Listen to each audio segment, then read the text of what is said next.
Ada dua hadis sahih yang Nabi sebut tentang perisai daripada bapa fitnah alam, iaitulah Ad-Dajjal. Hadis yang pertama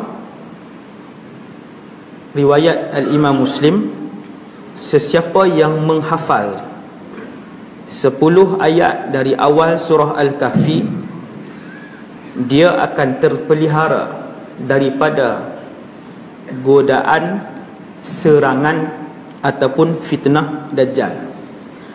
Dan dalam hadis yang kedua, juga hadis riwayat Imam Muslim, juga hadis sahih, Nabi sebut sesiapa yang menghafaz, membaca, mengamalkan 10 ayat yang terakhir dari surah Al-Kahfi, usima minad Dajjal, dia juga akan mendapat suatu perisai daripada fitnah Dajjal. 10 ayat pertama, 10 ayat terakhir surah Kahfi. Yang tu je saya mampu sampaikan. Yang lain terpulang kepada tuan-tuan untuk berusaha mengamalkan dua tempat ini pada setiap hari, pagi dan petang. Nak cerita lebih tak boleh. Tuan-tuan amal, tuan-tuan akan nampak apa Allah akan berikan. Tuan-tuan sekalian, cerita Dajjal ini disebut oleh Rasul yang paling awal dihantar oleh Allah ke atas muka bumi ini. Rasul terawal. Kata Nabi Muhammad dalam suatu hadis yang sahih, Rasulullah sebut, tidak ada seorang Nabi pun kecuali akan memberikan peringatan keras, amaran kepada umat mereka tentang fitnah Dajjal. Semua Nabi dan semua Rasul, walaupun semua Nabi dan Rasul tahu bahawasanya Dajjal itu bukanlah keluar pada zaman mereka, dan Rasulullah sallallahu alaihi wasallam sebut dalam suatu hadis sahih yang lain bahawa akulah Rasul yang paling banyak mengetahui rahsia tentang Dajjal yang akan keluar pada zaman umatku. Kenapa Nabi yang paling banyak tahu? Kerana Dajjal itu kharijun fikum la mahalah, kata Rasulullah. Dia akan keluar pada zaman kalian, kerana aku adalah Nabi yang terakhir dan kalian adalah akhirul umam, umat yang terakhir. Wa huwa kharijun fikum la mahalah, dan dia akan keluar pada zaman kalian, tidak mustahil lagi. Maka dengan sebab itu Rasulullah, alhamdulillah, Allah bagi keistimewaan lagi kepada Nabi kita Muhammad, iaitu Nabi lah yang paling banyak mengetahui tentang Dajjal. Dan betapa banyak kalinya Rasulullah memperingatkan kepada para sahabat, termasuklah satu seminar yang Nabi buat. Kalau kita sebut bahasa moden, Nabi berkhutbah daripada lepas subuh sampai maghrib. Turun solat, naik sambung khutbah. Turun solat, naik sambung khutbah. Turun solat, naik sambung khutbah. Turun solat, naik sambung khutbah. Sahabat tak sebut pun Nabi makan dan minum. Sahabat tak sebut pun mereka makan dan minum. Seminar itu, kata Hudzaifah bin Yaman, adalah berkaitan dengan peristiwa akhir zaman.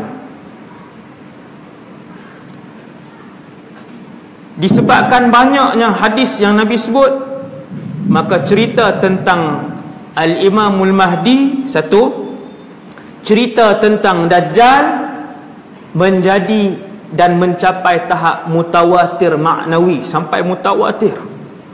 Sebab terlalu ramai para sahabat yang menyebutkan tentang kisah ini. Satu sudut yang kalau umat Islam amalkan, insya-Allah dengan izin Allah, bukan sahaja terselamat daripada fitnah Dajjal dengan izin Allah, mereka juga akan diselamatkan oleh Allah daripada ribuan anak-anak kepada fitnah Dajjal yang sudah pun bertebaran di atas muka bumi Allah, dengan mengamalkan dua rahsia besar yang disebutkan oleh Rasulullah, iaitulah 10 ayat terawal dan 10 ayat yang terakhir. Amallah tuan-tuan. Allah bongkar, setiap hari Allah akan bongkar kepada tuan-tuan kenapa dua tempat ini disebutkan oleh Rasulullah sallallahu alaihi wasallam, sedangkan surah Kahfi 110 ayat, satu ayat pun tak sebut tentang Dajjal. Tak ada. Surah Kahfi bermula dengan cerita 7 pemuda beriman, kemudian dua kawan karib, seorang yang beriman dan seorang yang tidak beriman. Kemudian kisah Nabi Musa dan Nabi Khadir alaihimas salatu wassalam, dan yang keempat kisah Zulkarnain. Satu perkataan tak ada cerita tentang Dajjal. Maka para ulama menyebutkan bahawa surah Al-Kahfi diturunkan khusus kepada umat Nabi Muhammad sallallahu alaihi wasallam sebagai senjata yang paling ampuh di kalangan 114 surah untuk menghadapi satu ujian yang paling besar yang Nabi sebut. Tuan-tuan tengok hadis ni, Nabi kata ma baina khalqi Adam ila qiyamis sa'ah amrun akbaru minad dajjal. Tidak ada suatu urusan, tidak ada suatu fitnah, tidak ada suatu ujian yang lebih besar untuk penduduk bumi sejak daripada Adam diciptakan sehinggalah kiamat, yang lebih mencabar daripada fitnah Dajjal, yang lebih mencabar, yang lebih dahsyat, fitnah yang lebih besar, kata Rasulullah. Tak ada yang lebih hebat daripada fitnah Dajjal. Maka kata para ulama, dalam surah Kahfi Allah tak sebut pun tentang Dajjal, akan tetapi Allah sebut satu peristiwa di mana di dalam satu negeri ada 7 pemuda yang beriman. Di dalam satu negeri yang besar hanya ada 7 pemuda yang beriman. Akhirnya dipaksa oleh raja yang jahat dan zalim sampai ke tahap raja itu mengaku bahawa dirinya Tuhan sekalian alam. Payah jumpa tuan. Yang perangai macam Tuhan, perangai belagak macam Tuhan ramai. Seolah-olah dunia ini dia yang punya, seolah-olah kuasa dunia ini dia yang punya, yang tu ramai. Tapi tak berani sebut aku Tuhan sekalian alam. Antara yang berani sebut ialah raja yang memerintah pada zaman 7 pemuda Ashabul Kahfi. Raja ni panggil pemuda ni untuk berikrar di hadapan raja bahawa dialah Tuhan dan keluar daripada agama Islam ketika itu. Maka 7 pemuda ini yang hanya mereka sahaja yang beriman di situ berhimpun dan pergi ke suatu tempat menyelamatkan akidah mereka daripada raja yang zalim. Tempat yang mereka pergi bukanlah tempat yang asing, hanyalah sebuah gua di atas sebuah bukit yang tidaklah terlalu tinggi. Gua itu pula tidak asing bagi penduduk di kawasan tu, dan gua itu pula bukanlah gua yang dalam, gua yang tak dalam, 7 meter 8 meter saja. Dan di pintu gua itu tidak ada pun satu pintu yang menghalang tentera diraja ketika itu untuk menangkap dan membunuh ke-7 pemuda yang beriman. Tapi sebab yakin dengan Allah, bahwasanya yang mentadbir itu Allah, bahwasanya yang berkuasa itu hanya Allah, bahwasanya yang bergerak di atas muka bumi ini adalah dengan kehendak Allah, maka dengan senjata yang paling ringan, iaitulah senjata tidur, maka tidurlah 7 pemuda tadi. Pintu pun tak ada, siang dan malam selama 309 tahun tidak ada seorang pun daripada tentera diraja yang mampu menghampiri mereka. Ulama kata seperti mana kumpulan pemuda beriman yang sedikit hanya 7 orang di dalam negara tersebut berhadapan dengan satu kuasa besar, iaitulah kerajaan yang memerintah. Kerana mereka bertawakal dan percaya dengan kuasa Allah, akhirnya kekuasaan daripada Allah Subhanahu Wa Taala lah yang menyelamatkan dan melindungi mereka daripada kuasa pemerintah yang kuat tadi. Begitulah umat Islam di akhir zaman, mereka akan menjadi umat yang lemah. Dan kemudian datang Dajjal, aduwullah wa la'anahullah, sesiapa yang bertawakal dan menyerahkan urusan mereka kepada Allah, sesiapa yang meyakini dengan kekuasaan Allah, maka mereka juga akan selamat daripada fitnah Dajjal. Itu ulama sebut itu dia punya ironi. Kenapa disyariatkan dan disunatkan membaca 2 tempat ni? Yang ayah-ayah ramai ni malam ni, ayah-ayah kan, kalau tak mau baca Waqi'ah, tak mau baca surah Al-Mulk, surah hak Nabi baca hari-hari kan banyak, hak Nabi selalu baca. Ad-Dukhan Nabi kerap membacanya, hak lain panjang, tak sempat nak baca surah Al-Kahfi. Panggil anak-anak satu keluarga tiap-tiap hari baca. Lebih baik 2 tempat tadi, 10 yang pertama, 10 yang terakhir, dan lebih baik insya-Allah 2 kali baca, pagi dan petang. Pagi dan petang Allah akan memberikan panduan kepada mata hati kita dalam memilih dan membezakan di antara yang hak dan juga yang batil. Tuan-tuan yang dirahmati Allah Subhanahu Wa Taala sekalian, dalam hadis yang kedua Nabi sebut, riwayat Imam Ibn Majah, sesungguhnya tidak ada satu fitnah di atas muka bumi semenjak Allah ciptakan Nabi Adam yang lebih dahsyat daripada fitnah Dajjal. Ini hadis kedua pula, dia lebih panjang sikit. Kemudian Nabi sambung, sesungguhnya Allah Subhanahu Wa Taala tidak mengutus seorang Nabi pun kecuali Nabi itu mengingatkan, memberikan amaran kepada kaumnya akan ujian Dajjal. 2. Yang ketiga, aku adalah Nabi yang terakhir, kata Rasulullah, dan kalian adalah umat yang terakhir. Maksudnya bangsa manusia yang terakhir yang akan mendiami bumi, umat Rasulullah. Selepas ini tidak akan ada lagi manusia yang akan mendiami bumi, kerana kita adalah umat yang terakhir. Seandainya dia keluar, iaitu Dajjal, dan aku berada di kalangan kalian, maka akulah yang akan berhujah dengannya bagi mewakili setiap orang Islam. Nabi kata, kalau Dajjal keluar, aku ada, akulah yang akan berhadapan dengannya mewakili kalian. Dan seandainya dia keluar ketika mana aku sudah tiada, kata Nabi SAW, Allah lah yang akan menjadi penolong kepada semua orang Islam. Kalau waktu Nabi ada pun kita bergantung dengan Allah, cumanya ketika itu Nabi membantu kita.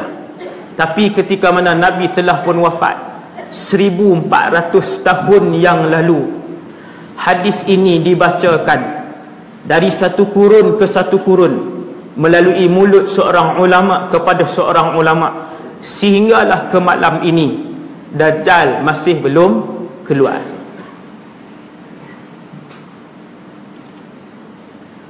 Inilah antara berita yang paling buruk untuk umat Nabi Muhammad sallallahu alaihi wasallam. Dan berita buruk ini, Dajjal ni, berita buruk ini akan dihadapi sama ada oleh kita, generasi umat Nabi Muhammad yang hidup pada malam ini, ataupun generasi umat Nabi Muhammad yang hidup selepas ni. Zaman bila? Wallahu a'lam.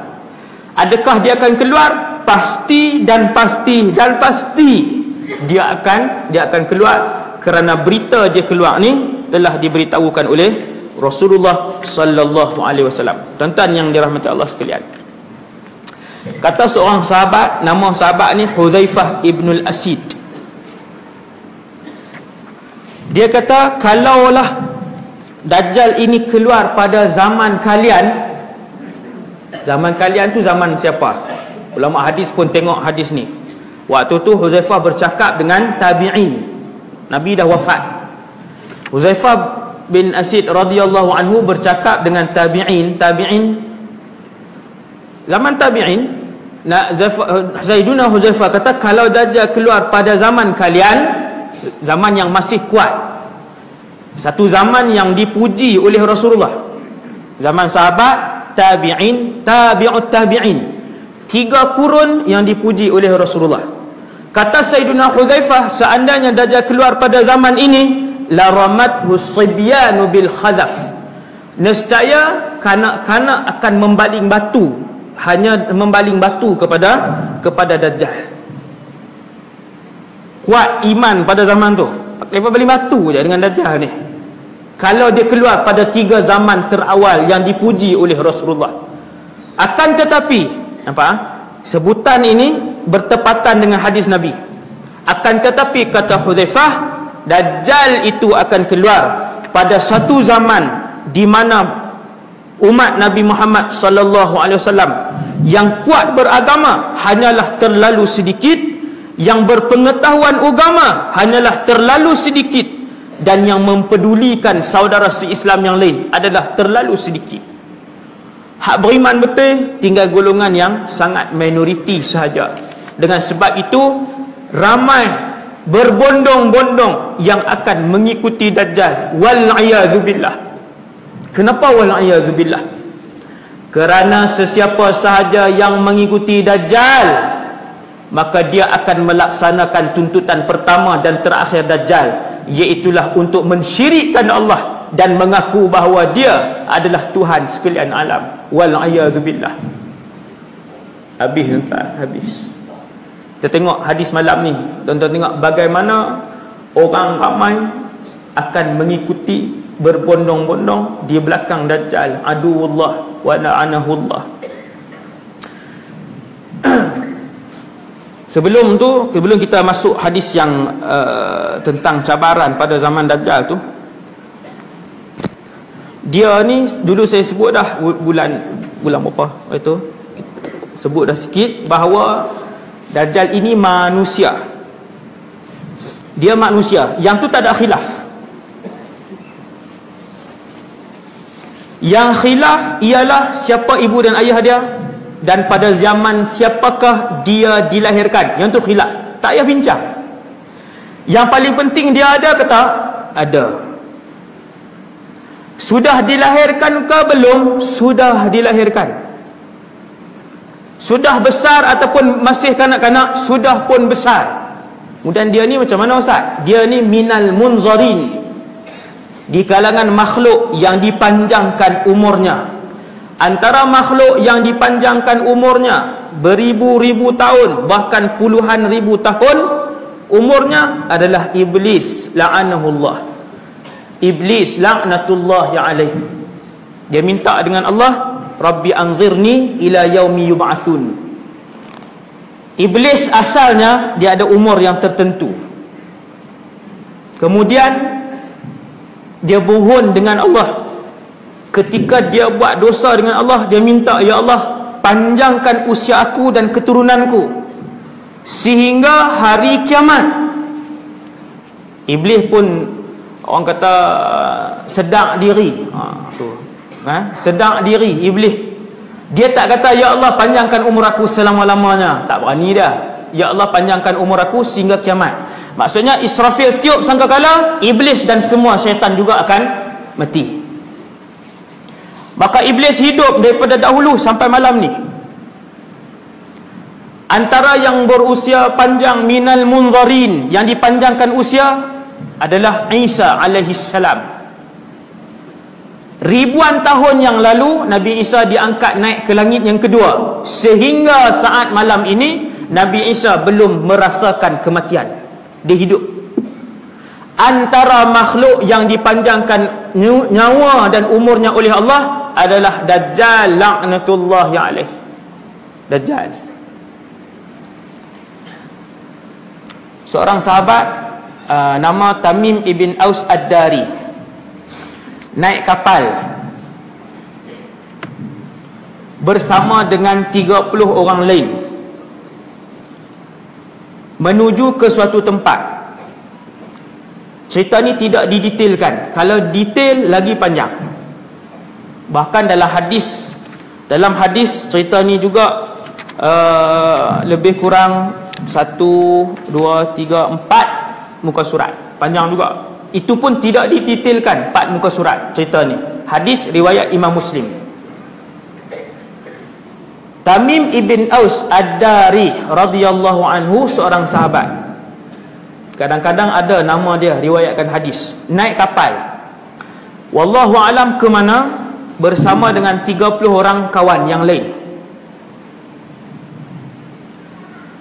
Di tengah laut perjalanan, ombak kuat. Maka Tamim dan 30 orang lagi hilang arah tujuan selama 30 hari. Sesat selama 30 hari. Keluar dengan kapal, sampai tengah laut, ombak kuat. Kemudian kapal berpusing.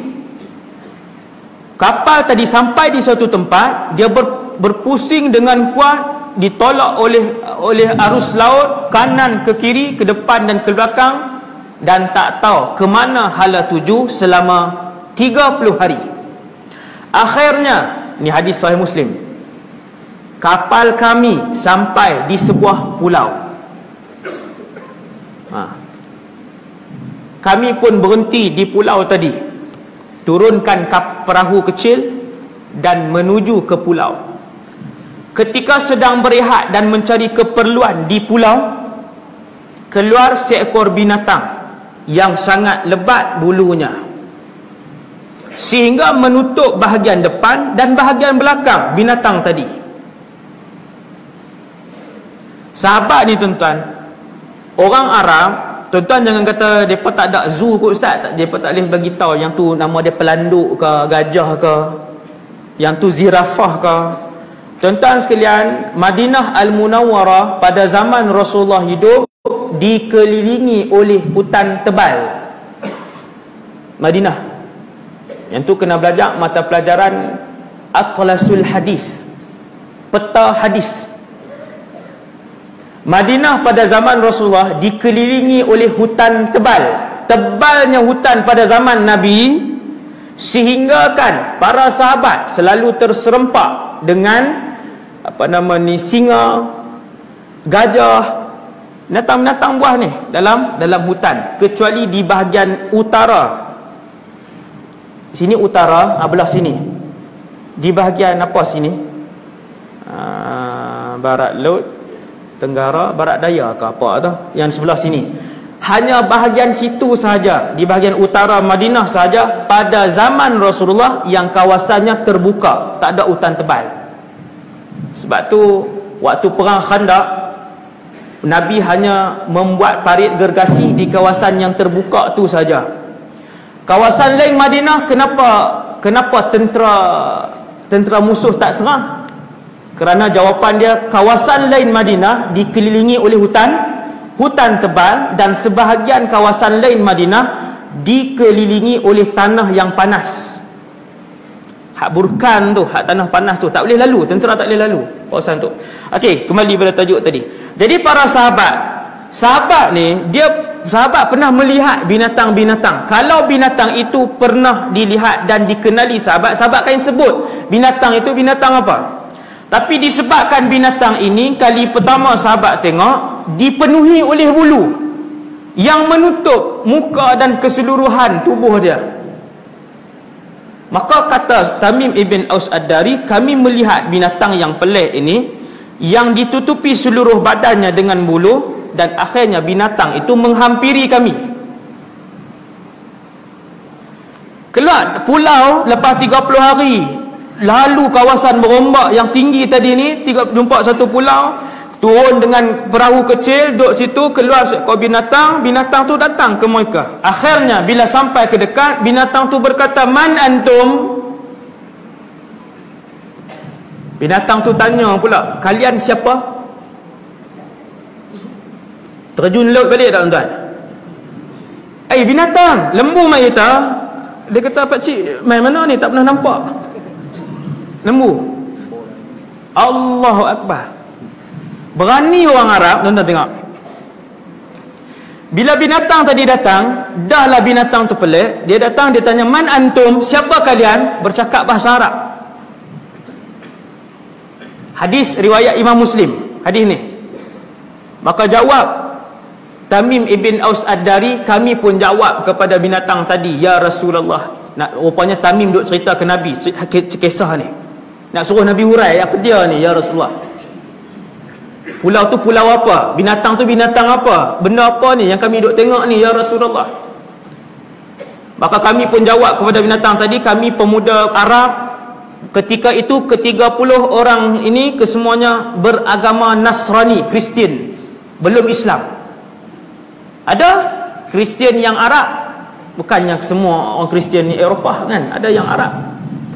Jadi mereka pun jawab, kami orang Arab, pemuda Arab daripada semenanjung tanah Arab, kami keluar dengan kapal, kemudian sesat selama 30 hari, tak tahu ke mana, kanan ke kiri, ke depan ke belakang, ditolak oleh ombak yang kuat, akhirnya terdampar di pulau ni. Kemudian kami tanya binatang tadi, dan tanya lagi, patutnya lari lama dah. Dia tanya pula, wama anti, kamu ni benda apa? Takkan nak tanya nama apa? Maka sahabat ni Tamim bin Aus kata, kamu ni benda apa? Jawab binatang tadi, ana al-jassasah, tu nama dia. Jangan buat nama anak pula, kan, Muhammad Jassasah ni nama binatang tak elok ni. Para ulama khilaf pendapat. Antara pendapatnya mengatakan bahawa Jassasah ini ialah iblis. Antara pendapatnya ialah Jassasah ini ialah iblis yang berupa. Lepas tu banyak lagi pendapat lain, macam-macam pendapat lain, banyak kan, banyak pendapat. Anal Jassasah, binatang tu kata, nama aku Jassasah. Lalu Tamim dan kawan-kawannya tanya, Jassasah tu benda apa? Apa tugas dia? Lalu jawab Jassasah tadi, di dalam gua sana, di tengah-tengah pulau, ada seorang lelaki. Dia tak jawab soalan ni, Jassasah tu apa? Di dalam gua, di tengah-tengah pulau, ada seorang lelaki yang sangat ingin untuk berjumpa dengan kalian. Pulau yang sebulan sesat, baru jumpa satu pulau yang tak ada manusia, tiba-tiba ada seorang lelaki di pulau tu, sangat teringin untuk berjumpa dan bertanyakan kepada kalian. Maka jawab Tamim ibn Aus, ayuh kita berjumpa dengan dia. Punya berani orang Arab, ayuh jom pergi jumpa pula. Dah lah duk bersembang dengan binatang tadi. Kemudian binatang ni bawa, Jassasah ni bawa masuk sampai satu tempat. Apabila kami masuk ke dalam gua itu, tempat yang tersembunyi itu, maka kami dapati di dalamnya ada seorang manusia lelaki.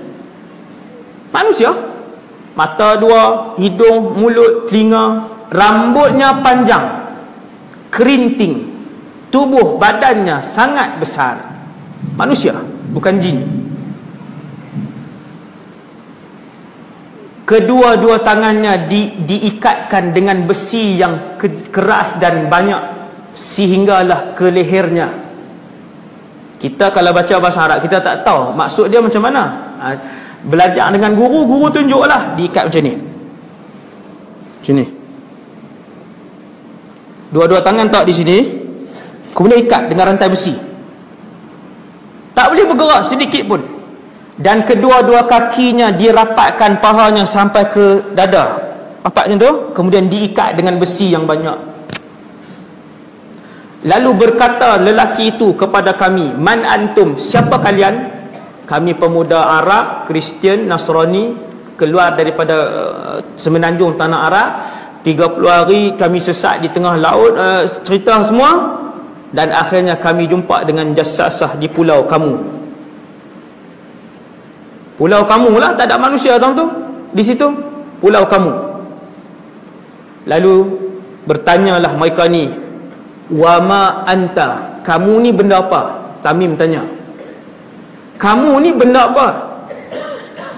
Duduk berseorangan di sebuah pulau yang tidak ada manusia, tak tahu berapa puluh tahun, makan ke tidak, dan bagaimana dia hidup, bagaimana dia tidur dalam keadaan yang begitu unik dan pelik. Kamu ni benda apa? Tanya Tamim dan juga kawan-kawan dia. Tanpa menjawab soalan Tamim ibn Aus, seperti mana binatang jassasah tadi, tak jawab juga, maka dia terus tanya, aku bertanyakan kepada kalian 4 soalan.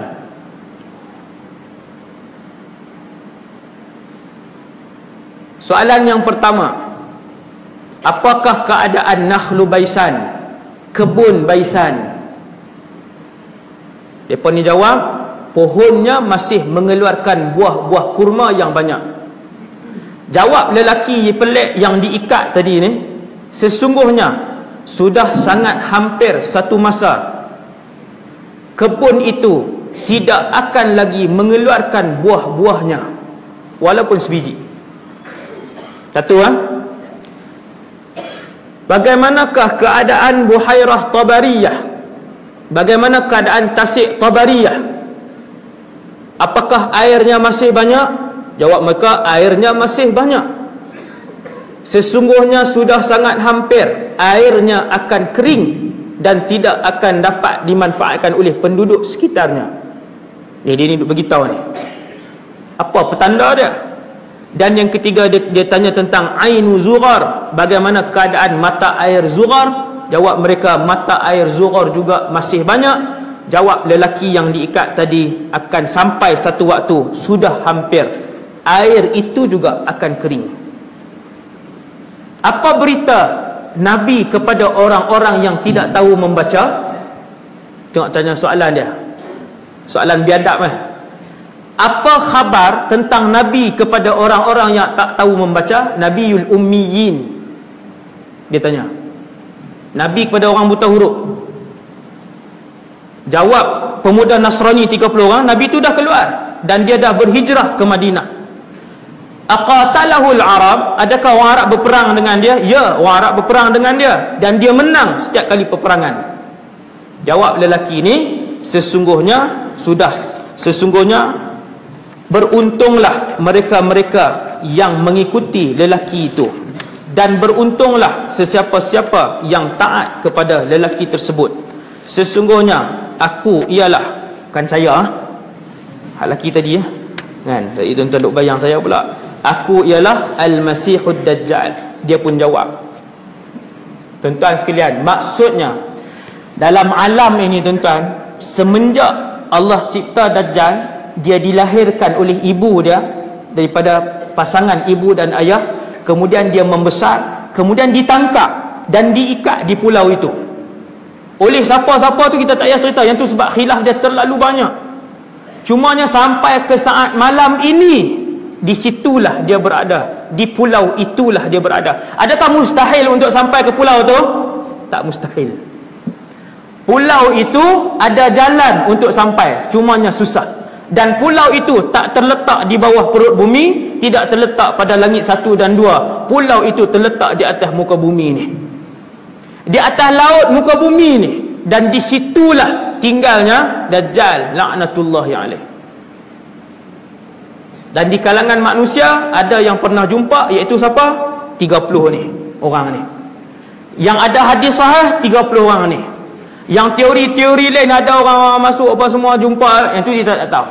Boleh jadi sebab benda tu mungkin. Sebab pulau itu bukan mustahil untuk sampai. Pulau tu duduk di atas muka bumi ni. Dan dia ada jalan biasa, bukannya nak kena jampi baru boleh sampai, tak. Seperti mana Tamim dan 30 orang boleh sampai sebab tersesat, ditolak oleh ombak yang kuat, ditolak oleh arus laut yang kuat, maka siapa-siapa pun yang sesat juga boleh sampai ke pulau yang sama. Tuan-tuan yang dirahmati Allah sekalian, kemudian kata Nabi SAW, dia akan keluar, dan apabila dia keluar, dia akan keluar di suatu tempat yang bernama Asfahan ataupun Khurasan. Asfahan ataupun Khurasan, kedua-dua tempat ini ada di Iran. Hadis yang pertama sebut Asfahan, hadis yang kedua sebut Khurasan. Kata para ulama, yang mana satu yang betul? Ulama kata kedua-duanya tidak bercanggah. kemungkinan dia keluar di Khurasan, kemudian dia pergi ke Asfahan dan mengumpulkan pengikut-pengikutnya di Asfahan. Kerana kata Rasulullah, apabila Dajjal keluar, dia akan membawa seramai 70,000 bilangan pengikut-pengikut kanannya, kesemuanya adalah Yahudi. Dan kesemuanya berpakaian seperti ulama Yahudi, alaihimut tayalisah, pakaian jubah. Jadi kebanyakan Rasul pakaian dia macam ni, macam jubah ni. Dia ada dua tempat buka. Satu tempat buka di atas ni, tempat leher ni. Satu tempat buka di bawah, fathatan, ada dua tempat buka. Itu pakaian kebanyakan Rasul. Nabi Musa pakai begitu, Nabi Isa pun pakai begini, Nabi Muhammad pakai begini, pakaian yang begini. Dan mereka pakai dua lapis. Ulama-ulama Yahudi juga begitu pakaiannya, cuma dia ada macam topi. Ke-70,000 itu adalah tentera elit Dajjal. Kemudian dia bergerak. Kata Dajjal kepada Tamim ibn Aus dan 30 orang tadi, ketika mana aku keluar, tidak ada satu kampung, ma min qaryatin illa habattuha fiha. Tidak ada suatu kampung pun di atas muka bumi kecuali aku akan sampai. Dia bagi tahu siap. Dajjal bagi tahu ketika aku keluar, maksudnya ikatan tu akan dibuka. Yang mengizinkan ikatan itu dibuka bukannya Dajjal, tetapi Allah Subhanahu Wa Taala. Allah izin baru buka. Ketika mana aku keluar, tidak ada kampung kecuali aku akan sampai. Kata Rasulullah, dia akan beredar ke seluruh muka bumi ini. Tuan-tuan jangan risaulah, di mana pun dia akan sampai. Dia akan beredar di seluruh muka bumi ini dalam masa 40 hari, kata Rasulullah. 40 hari je. Kita pun lega, alhamdulillah 40 hari. Tak habis lagi. Nabi kata hari pertama Dajjal keluar, panjang hari itu adalah seperti setahun. Hari kedua Dajjal keluar, panjang hari kedua itu adalah seperti sebulan. Hari ketiga Dajjal keluar, panjang hari ketiga itu adalah seperti seminggu. Hari keempat, kata Rasulullah, barulah putaran hari kehidupan akan kembali seperti hari-hari biasa kalian. Tuan-tuan kira berapa hari semua? Panjang berapa hari semua? Hari pertama seperti setahun. Maksudnya kalau hari ni kita ada jam, sehari 24 jam sehari. Terbit matahari pagi ni sampai esok pagi 24 jam. Hari ketika Dajjal keluar, hari pertama itu akan menjadi 365 hari. Hari pertama 24 jam, nak faham bahasa mudah kita, 24 jam darab dengan 365 hari. Lebih kurang hari pertama Dajjal muncul, lebih kurang 7,800 jam panjangnya.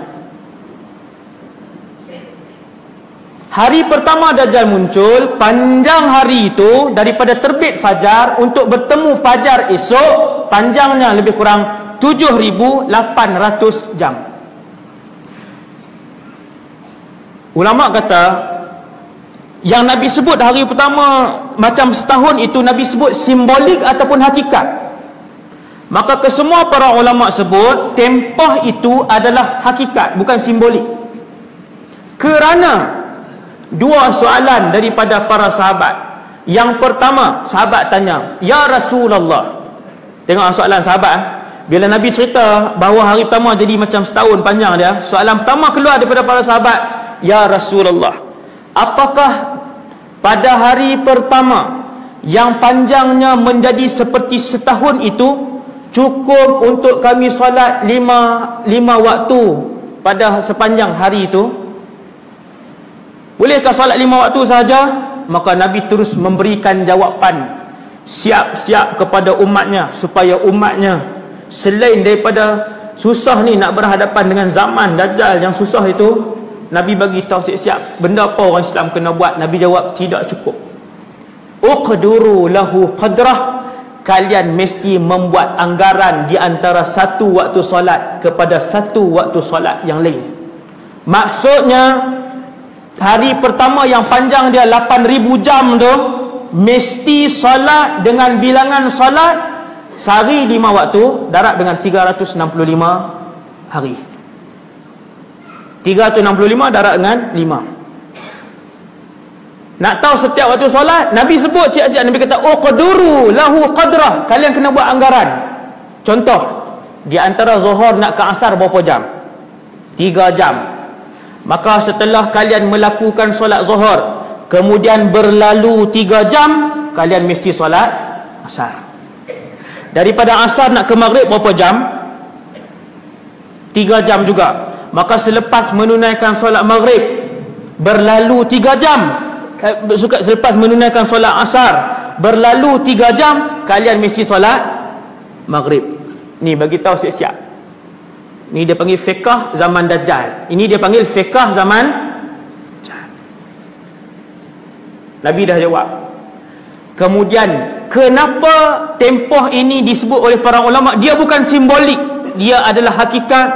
Jawab para ulama ialah kerana para sahabat bertanya kepada Rasulullah, apabila Nabi kata pada zaman Dajjal nak keluar, dekat-dekat dengan hari dia nak keluar, dia nak isytihar menjadi Tuhan, maka ketika itu kalian akan melihat kemarau yang panjang.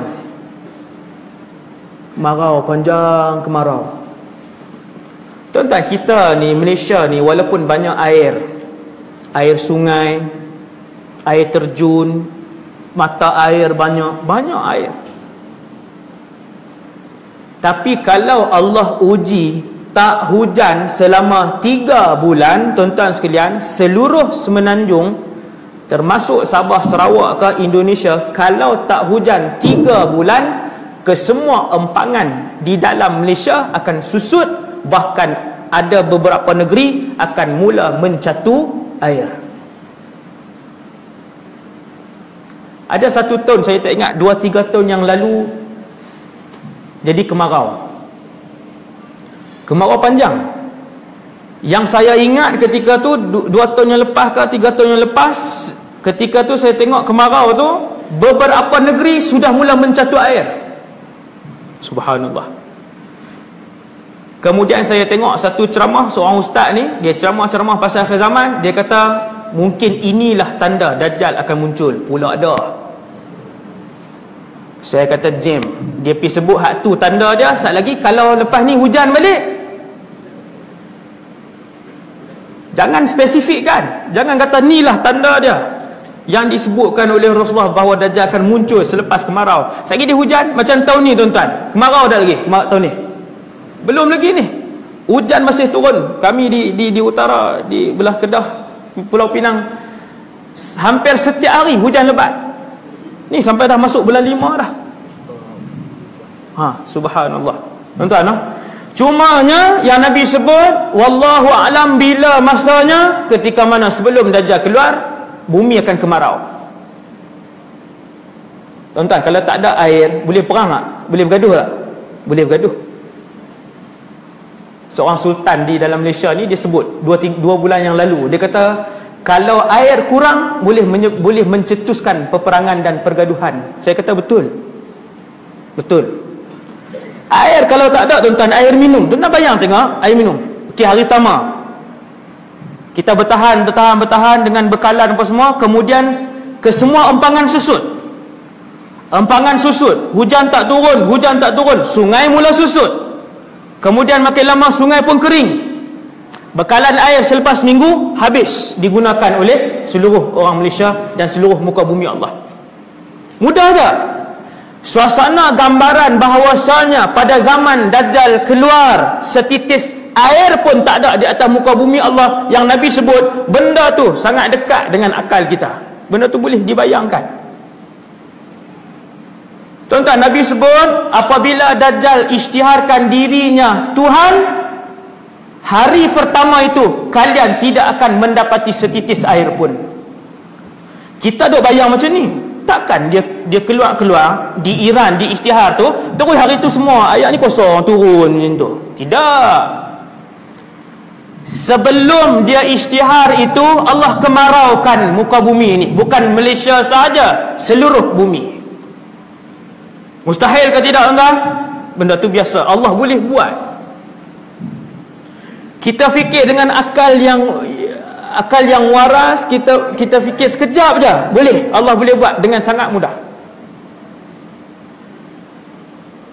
Dikemaraukan sebulan, 2 bulan, 3 bulan, 4 bulan, 5 bulan, 6 bulan, maka keringlah muka bumi Allah. Air yang bertakung dalam tanah, dalam bukit, dalam gunung, apa di sungai, semua tu tuan-tuan daripada langit. Tuhan tahan langit, selesai. Rupanya di situlah yang disebutkan oleh Rasulullah, apabila dia mengisytiharkan dirinya Tuhan pada hari pertama yang panjang itu, hari itulah kalian tidak akan mendapati setitis pun air ini. Dan pada hari itu jugalah kalian tidak akan mendapati walaupun sekeping roti. Kalau bahasa kita, sebiji nasi. Tak ada. Tuan-tuan, roti gandum dengan padi datang daripada mana? Pada tanah. Kalau hujan tak turun, gandum ke, sawi ke, carrot ke, sayur apa pun tak ada, buah apa pun tak ada, nasi pun tak ada, roti pun tak ada. Dua aja makanan dalam dunia ni. Makanan asasi dalam dunia ni dua.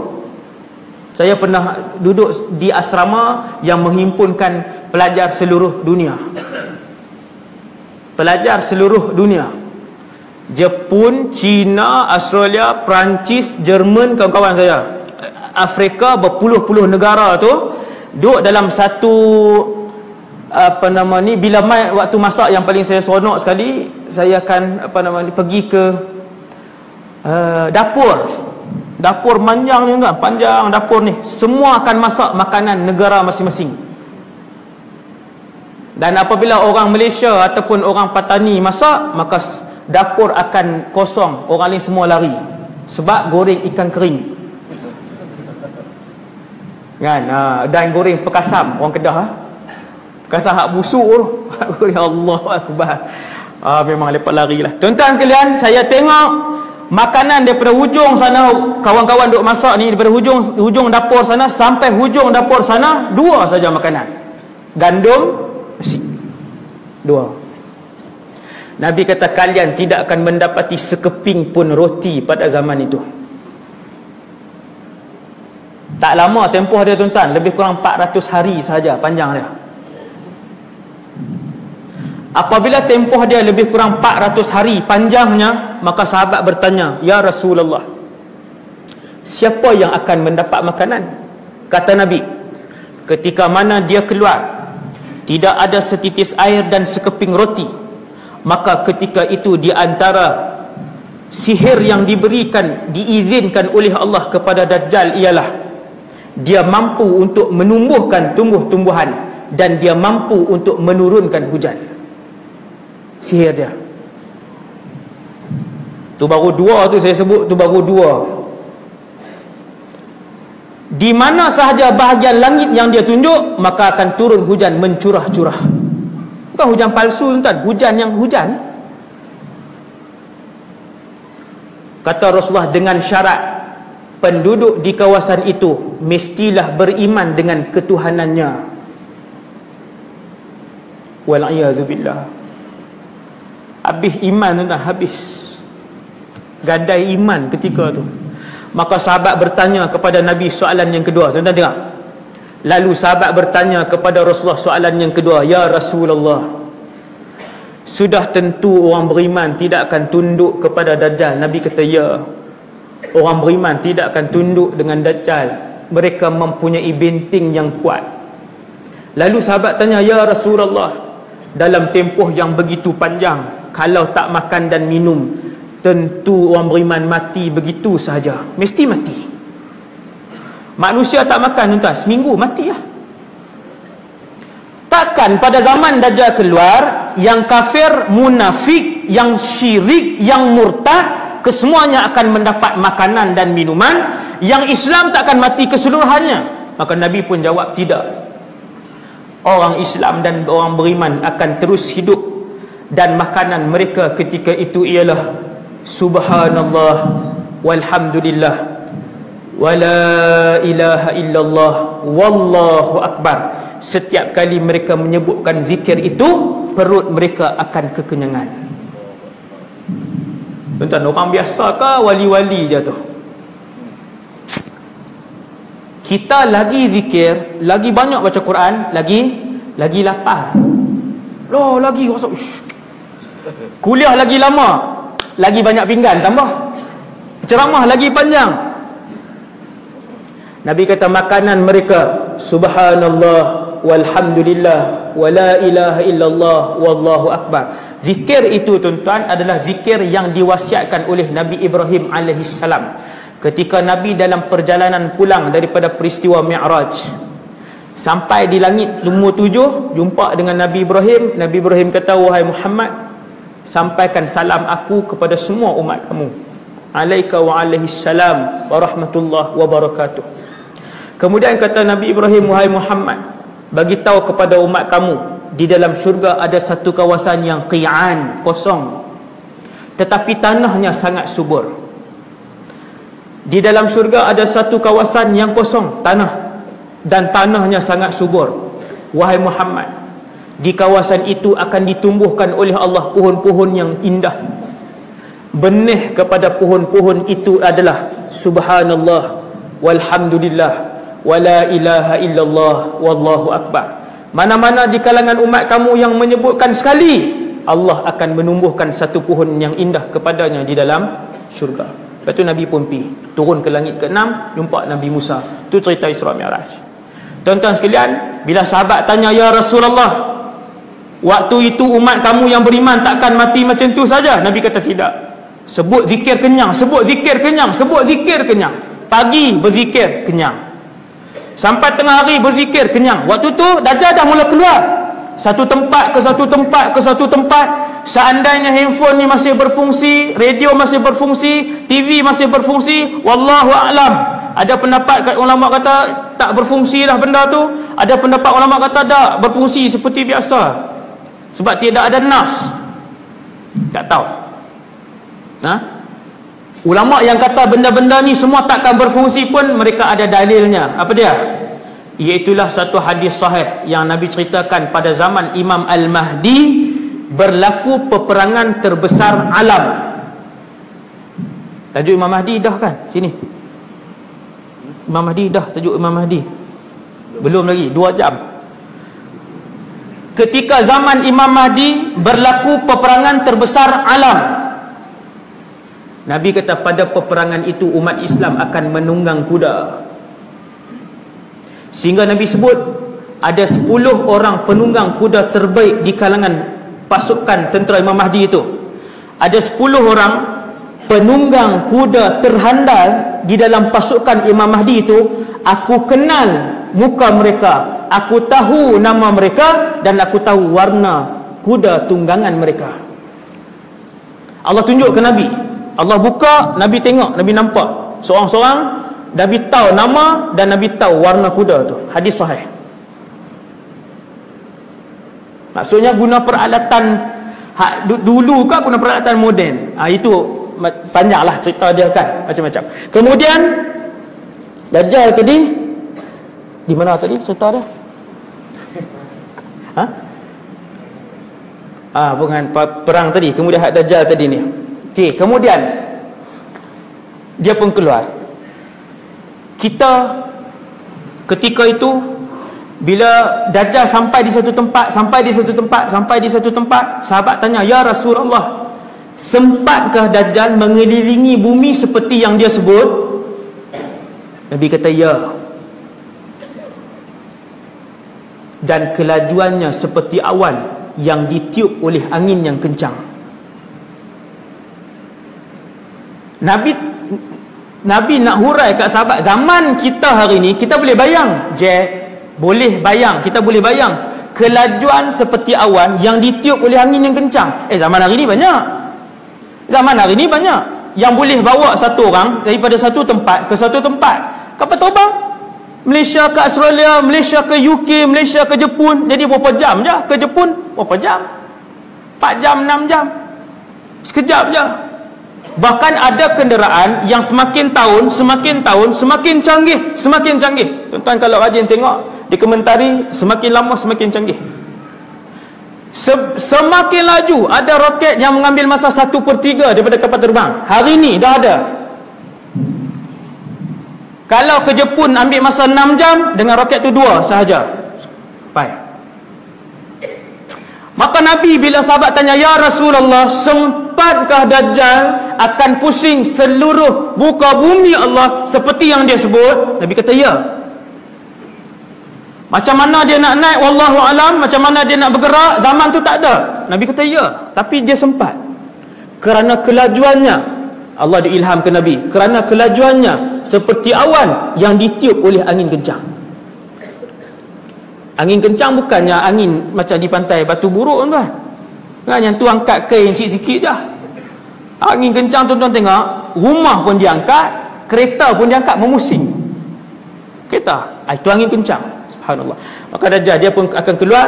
Tempat dia isytihar adalah di Asfahan dan Khurasan dalam tempoh 40 hari itu. Bila dia sampai satu tempat, Nabi sebut, ni tuan-tuan, ni modus operandi dia. Kemana sahaja Dajjal pergi ketika itu, tidak ada air dan tidak ada makanan. Apabila Dajjal sampai, dia akan himpunkan orang.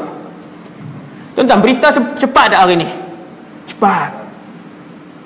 Instagram, Facebook, Twitter, WhatsApp, semua akan sampai. Dajjal keluar, Dajjal keluar, Dajjal keluar. Dajjal semua buat naik status. Dajjal Tuhan sekalian alam sudah sampai. Manusia sebutan ketika itu. Bila dia sampai, kata Rasulullah, dia akan membawa bersama-sama dengannya kemewahan. Nabi sebut segunung roti. Kita tak boleh nak bayang, maksudnya makanan.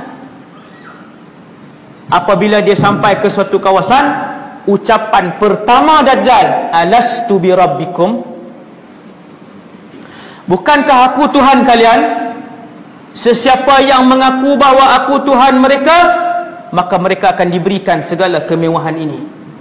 Lalu Dajjal tunjuk kepada satu bahagian tanah, maka keluarlah segala isi daripada tanah itu, emas, perak dan sebagainya. Maka berduyun-duyunlah manusia membuntuti Dajjal, kata Rasulullah, seperti mana pasukan lebah yang mengikuti tuannya. Kemana saja tuannya, ketua mereka pergi, ikut. Kita kata, "Ustaz, Dajjal ni bukan dia, waktu dia keluar tu muka dia orang?" Ya, muka dia manusia. Rambutnya panjang dan kerinting sampai bau, kerinting. Tubuhnya besar. Dan ketika mana dia keluar, mata kanannya buta dan jatuh sehingga ke sini. Dia jatuh sikit. Mata kanan ni buta dan terkeluar sikit. Tapi janganlah sampai sini. Itu zombie pula. Di sini, bohong sangat kalau sampai sini, goyang pula. Nabi tak sebut. Nabi kata mata kanannya tersembul keluar sini. Sikit lah. Tapi Huduh lah, bukan manusia yang kacak. Seorang manusia yang huduh, dan beliau hanya melihat dengan mata kirinya sahaja. Bercakap dan berjalan seperti manusia biasa, macam manusia biasa.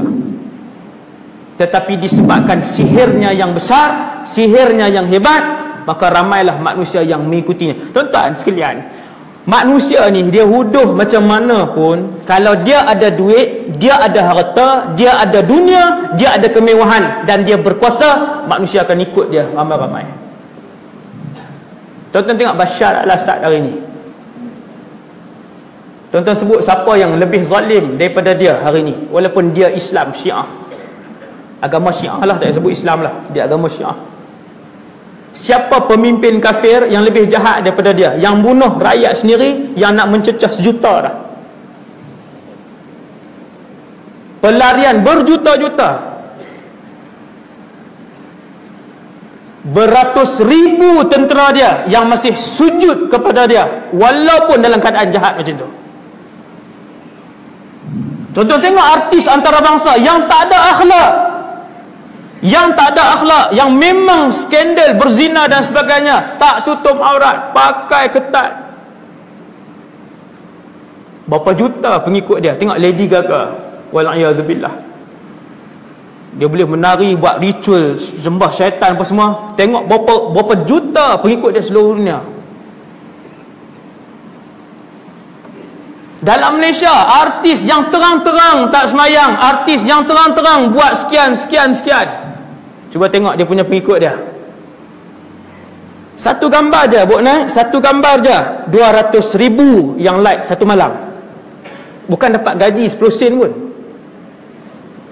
Saya tengok dengan mata saya sendiri.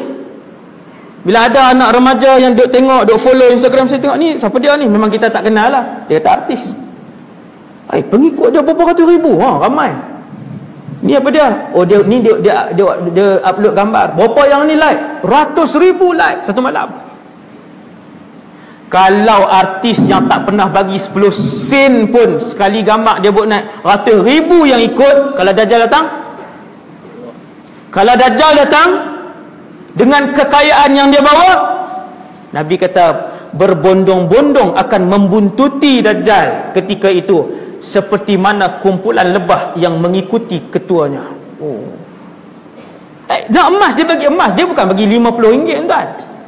Dia bukan bagi 350. Dia bukan bagi pinjaman 15,000. Dajjal ketulan emas.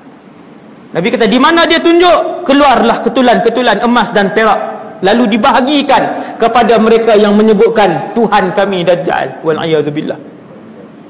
Dia bagi ngaku Tuhan. Tuan-tuan bayang suasana waktu tu, ketua-ketua keluarga ni datang ramai-ramai, semua dah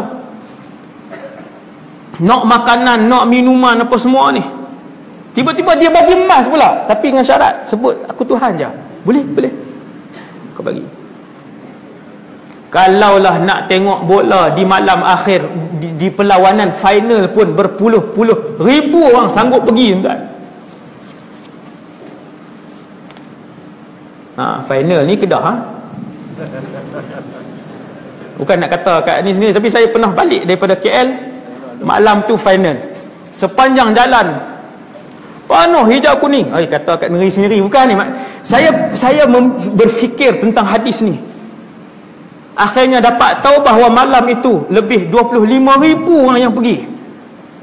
Perbelanjaan seorang paling sikit adalah RM100 untuk makan, tiket dan juga tambang pergi balik. Tuan-tuan darat 25,000, darat dengan RM100.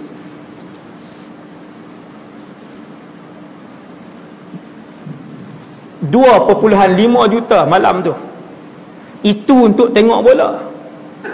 Mana-mana pasukan lah yang terlibat dengan perlawanan akhir ni mesti pergi berpuluh-puluh ribu orang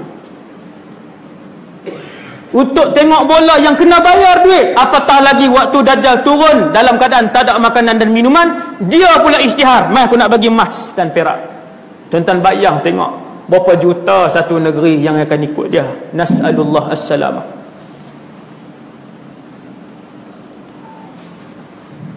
Dia sampai satu tempat, ucapan pertamanya alastu bi rabbikum. Orang-orang yang lemah iman kesemuanya akan datang berhimpun di Dajjal. Orang yang beriman akan berhimpun di rumah. Satu rumah ada 5 orang, contoh. Adakah 5-5 selamat? Tidak. Ada rumah anak dia pergi ikut Dajjal, 4 lagi selamat. Dia, isteri dan 2 lagi anak selamat. Ada rumah suami isteri selamat, anak ketiga-tiga duduk dalam perhimpunan dengan Dajjal. Ada rumah suami dan anak-anak selamat, mak pula pergi ikut Dajjal. Nabi kata sehinggakan lelaki-lelaki beriman mengikat isteri dan anak-anak perempuan mereka. Sebab yang paling tergiur dengan tawaran emas Dajjal adalah Nabi kata di kalangan wanita. Emas tu tak, bukan dia tawar ni, emas. Siapa nak ambil emas, bagi. Tentera yang ikut dia akan banyak ni. Bagi. Yang mengaku aku Tuhan, mengaku emas. Bukan kotak tisu RM3 yang ni, emas ambil. Yang mengaku aku Tuhan datang ambil emas. yang mengaku aku Tuhan datang ke sini ambil emas. Nabi kata wanita lah yang paling ramai sekali berlumba-lumba. Tuan-tuan bayang tengok, ni Nabi cerita seorang suami yang soleh, dia duduk di rumah, duduk jaga ni anak isteri apa semua ni. Tiba-tiba dia masuk tandas ke mana Ustaz, keluar-keluar hilang isteri dia. Update duduk selfie depan Dajjal. Kami pegang emas ni selfie. Suami pun tengok, Allahu Akbar, inna lillahi wa inna ilaihi raji'un. Nabi kata ketika itu kalian akan melihat lelaki-lelaki beriman akan mengikat isteri, ibu dan anak-anak perempuan mereka di rumah. Hadis selfie tadi tak ada lah. Tak lagi dia kan pakat masuk dalamnya pula kan. Oh, ni hadis maudhu'. Yang tu tak ada. Yang tu saya buat praktikal. Dia punya bayangan keadaan dia macam tu, tuan-tuan. Elok aja duduk dengan Dajjal dah. Habis. Inna lillahi wa inna ilaihi raji'un. Kemudian dia pusing pergi tempat lain, dia pusing ke tempat lain. Maka kekallah orang beriman ketika tu makanan mereka ialah subhanallah walhamdulillah wala ilaha illallah wallahu akbar. Ada ayah dia selamatkan isteri dia, dia selamat anak-anak dia. Setiap kali masuk waktu makan, kesemuanya berzikir bersama dan kenyang bersama. Apabila mereka nampak Dajjal, mereka akan nampak pada Dajjal bukan mata satu tuan, Dajjal mata dua macam ni. Mata dua manusia biasa, cumanya mata kanan buta. Apabila kamu melihat Dajjal, kata Rasulullah, kamu akan melihat di dahinya tertulis tulisan kaf, fa, ra, kafir. Tulisan itu tidak ditulis dengan pen, tidak ditulis dengan dakwat, tidak ditulis dengan cat, tetapi tulisan itu hanya boleh dibaca dengan mata hati yang terang dan bersih. Yang ni bersih, dia cahayakan mata nampak. Orang lain tak nampak. Andainya kita melihat Dajjal dengan isteri kita, contoh, kita nampak, isteri kita tak ada. Dia Tuhan betul ni abang. Isteri kita kata lihat di dahi dia. Dulu ustaz dah sebut dah. Rasulullah dah pesan dengan kita, di dahinya tertulis kaf, fa, ra. Itulah Dajjal yang mengaku Tuhan dan dia adalah penipu besar. Isteri kita duduk sebelah kata tak nampak. Ya, memang bukan semua orang yang akan nampak tulisan itu. Tuan tengok. Tuan-tuan, nak tahan 400 hari tanpa makan dan minum. 400 hari tanpa makan dan tanpa minum. Siapa yang boleh tahan waktu tu? Mereka yang benar-benar beriman saja. Maksudnya munafik akan ikut Dajjal, fasik akan ikut Dajjal. Cerita dia macam ni. Dajjal pergi ke seluruh dunia, dia boleh masuk. Tak kira lah di situ ada 100 wali ke, 1000 wali ke. Macam disebutkan bumi Yaman, bumi 1,000,000 awliya. 1,000,000 ke, 10 juta ke, Dajjal masuk. Ni nak beritahu tak ada tempat kecuali 2 tempat. Kata Dajjal kepada Tamim, tadi saya tak sebut. Dajjal sebut kepada Tamim, akan aku pusing setiap kampung kecuali Makkah dan Taibah. Maka Rasulullah pun sebut, Makkah itu Makkah, Taibah itu ialah Madinah, Taibah itu ialah Madinah, Taibah itu ialah Madinah. Dajjal sebut Taibah. Madinah ada banyak nama, Tabah, Taibah, Madinah, macam-macam nama dia, nama Madinah. Nabi kata inilah bumi yang Dajjal tak boleh masuk. Ketika Dajjal pergi ke ke Madinah, sampai di Madinah, dia tetap cuba masuk. Bila pergi ke Madinah, dikelilingi Madinah itu oleh para malaikat yang lengkap bersenjata. Malaikat lengkap bersenjata keliling Madinah. Maka Dajjal pusing dengan tentera-tentera elit dia. Waktu tu bukan 70,000 dah. Tu ramai yang pengikut dia, berapa ramai tuan? Keliling. Kata Dajjal, tidak ada 1 inci pun daripada bumi Madinah kecuali ada malaikat yang lengkap bersenjata. Di zaman tu zaman menarik tu tuan-tuan. Kalau ketika itu kita berada di Madinah, kita akan melihat malaikat itu juga. Zaman tu zaman menarik lah. Zaman itu kita akan lihat Nabi Isa, hidup dengan Nabi Isa, melihat Dajjal hak Nabi duk cerita ni. Kemudian Dajjal pun berundur. Lalu dia pun naik ke bukit Uhud. Ini antara cerita yang saya akan sebut kalau kita pergi ke kawasan Uhud. Bila Dajjal naik ke atas bukit Uhud, lalu dia berdiri menghadap ke Masjid An-Nabawi. Lalu Dajjal pun tunjuk kepada semua tentera dia, "Dzakal qasrul abyad Masjidu Ahmad." Tuan-tuan dengar hadis ni. Dajjal naik bukit Uhud, dia menghadap ke Masjid Nabawi. Kalau tuan-tuan pergi kawasan Uhud hari ni, tuan-tuan naik bukit pemanah tu, tuan-tuan menghadap ke Masjid Nabawi, tuan-tuan akan nampak menara-menara daripada jauh. Satu hari nanti Dajjal akan naik bukit Uhud, dia akan tunjuk kepada pengikut-pengikutnya, kata Dajjal, itulah istana putih Masjid Ahmad. Tuan-tuan, Masjid Nabawi hari ni warna apa? Kalau tuan-tuan tengok daripada jauh, warna putih. Hari ni tuan-tuan tengok daripada jauh, Masjid An-Nabawi hak panjang tu berwarna putih dan dia berbentuk seperti istana. Hadis ni hadis sahih. Dajjal kata itulah istana putih Masjid Ahmad. Nabi nama yang masyhur ada dua, Muhammad dan Ahmad. Dua nama ni yang paling masyhur. Selepas Dajjal tunjuk kepada pengikut dia, Dajjal pun pergi ke satu tempat, Az-Zuraibul Ahmar, inda Sabikhah. Tempat tu ada, tuan-tuan boleh tengok daripada bukit Uhud. Iaitulah sebuah bukit. Hari ni ada bukit tu. Dekat dengan bukit Uhud, boleh nampak bukit tu dekat bukit Uhud. Kita berdiri di sini, kita berdiri atas bukit pemanah, boleh nampak bukit ni, hak Nabi sebut ni. Nabi kata fayad'u ruwaqahu, di sanalah Dajjal akan menempatkan tentera-tentera dan membina kemnya atas bukit ni. Tuan-tuan yang dirahmati Allah, hari ni bukit ni, di atas bukit ini sudah lengkap dengan infrastruktur dan lapangan terbang. Dah ada dah, kerajaan Saudi tolong buat dah. Oi, bahaya tu ayat tu. Nampak? Bukit yang Nabi sebut itu, Az-Zuraibul Ahmar itu, hari ni di atas bukit tu sudah lengkap. Cuma tuan-tuan duk pergi umrah, Mutawif tak nak cerita. Mutawif duk tunjuk kurma sedap di sini, jubah murah di sini. Ni tempat-tempat ni. Ni saya seru kepada Mutawif buat study sikit, tunjuk tempat-tempat ni yang Nabi sebut. Hadis ni sahih. Dajjal akan menempatkan tentera-tentera elitnya di atas sebuah bukit yang Nabi sebut pada zaman itu disebut Az-Zuraibul Ahmar, dan bukit itu pada hari ini sudah pun lengkap di atasnya dengan penempatan dan juga lapangan. Bukan untuk kapal terbang besar lah, untuk yang ni hak pendek sikit tu. Lengkap dah. Kenapa bina atas tu? Syekh Dr. Yusuf Qardawi dah larang, jangan bina. Bukit tu Nabi dah sebut.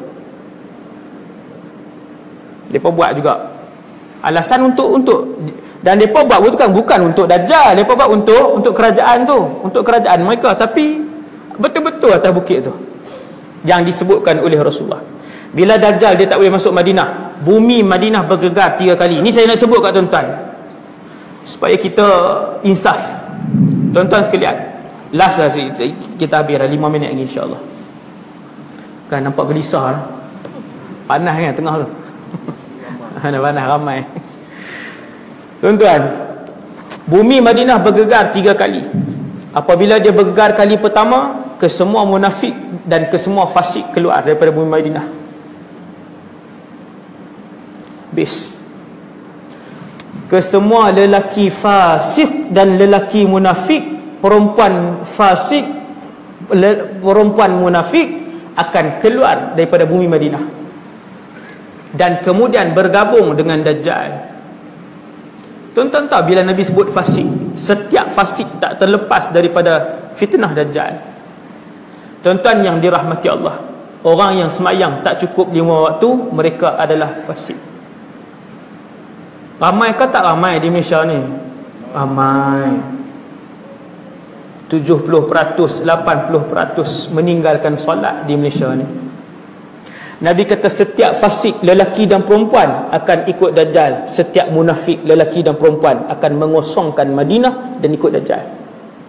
Bumi Madinah bergegar kali kedua, keluar lagi, bumi Madinah bergegar kali ketiga.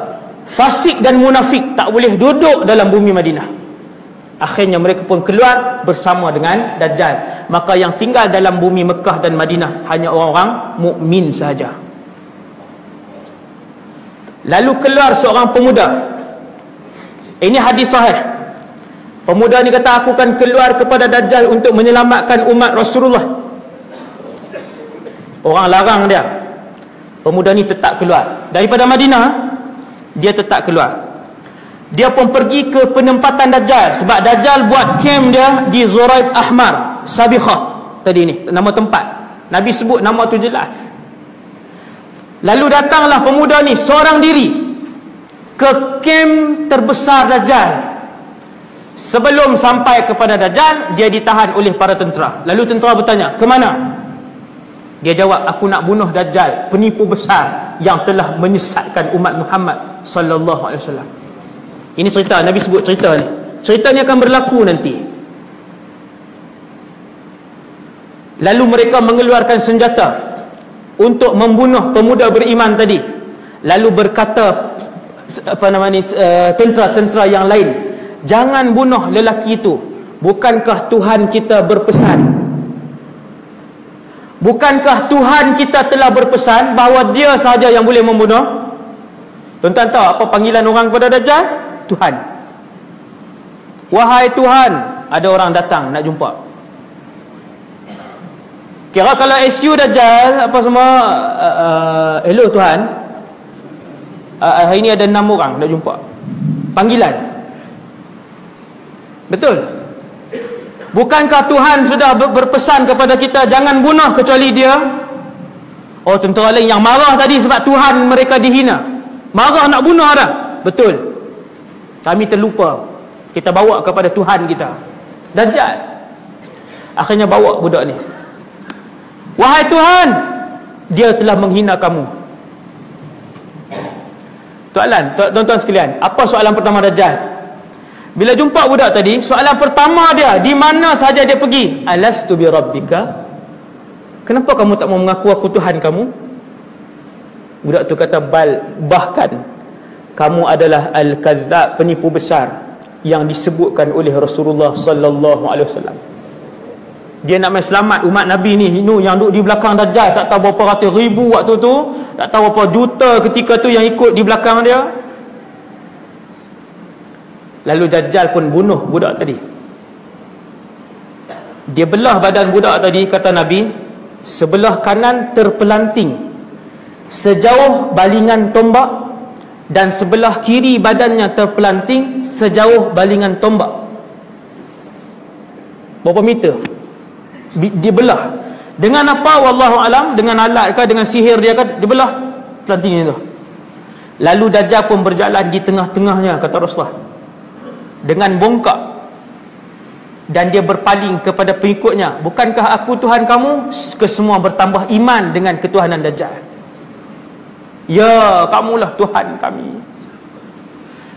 Kemudian dihidupkan kembali pemuda ni. Tidakkah aku bagi tahu kepada kamu, kata Dajjal, aku adalah Tuhan kamu? Pemuda tu kata, aku bertambah yakin bahawa kamu adalah Dajjal, penipu besar yang disebut oleh Rasulullah sallallahu alaihi wasallam. Dan kamu bermula saat ini, kata pemuda tadi, tidak akan dapat membunuh sesiapa pun selepas aku. Habis dia jadi lumpuh tu, Dajjal jadi lumpuh peristiwa tu. Dia pun ambil budak tadi, dia baringkan budak tadi. Tinggi mana Dajjal ni tuan-tuan? Yang tu tak ada, Nabi tak sebut tinggi mana. Kalau orang mimpi, orang-orang soleh mimpi, ada orang soleh mimpi ada. Dan setiap kali saya berceramah ke seluruh Malaysia, ada orang akan mai jumpa saya, bila bagi tahu tentang Dajjal ni yang Allah tunjuk dalam mimpi, Allah boleh tunjuk. Seperti mana Allah juga boleh tunjuk kita dengan Rasulullah, Allah juga boleh tunjuk kita dengan Dajjal. Tuan-tuan sekalian, tiap-tiap kali orang cerita kat saya, ketinggian dia sama. Ni yang paling suspense sekali ni. Ketinggian dia sama. Saya dengar daripada orang pertama, kedua, ketiga, keempat. Bila mereka main cerita apa yang mereka mimpi, saya akan tanya sifat dia 1, 2, 3, 4. Kesemua akan menyebutkan sifat yang sama. Wallahu a'lam. Yang ni bukan dalil. Setiap kali saya tanya, mereka akan sebut tinggi apa nama ni, Dajjal ni setinggi tu. Apa? Tu yang ada ni tiang ni yang ada putih tu. Yang apa dia tu? Speaker. Tu yang bawah pada speaker tu. Setiap kali saya tanya, yang ni bukan hadis. Ini bukan hadis, tak boleh dijadikan hujah. Lil istiqnas sahaja, untuk sebagai panduan sampingan, dan dia bukan hadis. Tapi setiap kali saya tanya, bila saya kata tinggi mana, saya kata tinggi tiang elektrik, tak, tu tinggi sangat ustaz. Setiap orang yang cerita kat saya, akhirnya saya tunjuk saya tunjuk ceiling rumah saya, rumah setingkat, ceiling tu rendah, dia rendah je. Saya kata tinggi ni, dia kata ya, lebih kurang tinggi tu, tinggi ya. No, wallahu alam. Itu bukan hadis, saya ulang sekali lagi. Jangan update pula. Ketinggian Dajjal diketahui pada malam ini. Jeng. Ceramah Ustaz Wadi. Tu yang penting-penting. Lepas tu kena. Sebab tu saya ulang banyak kali. Kemudian apa tadi? Cerita tahun mana tadi?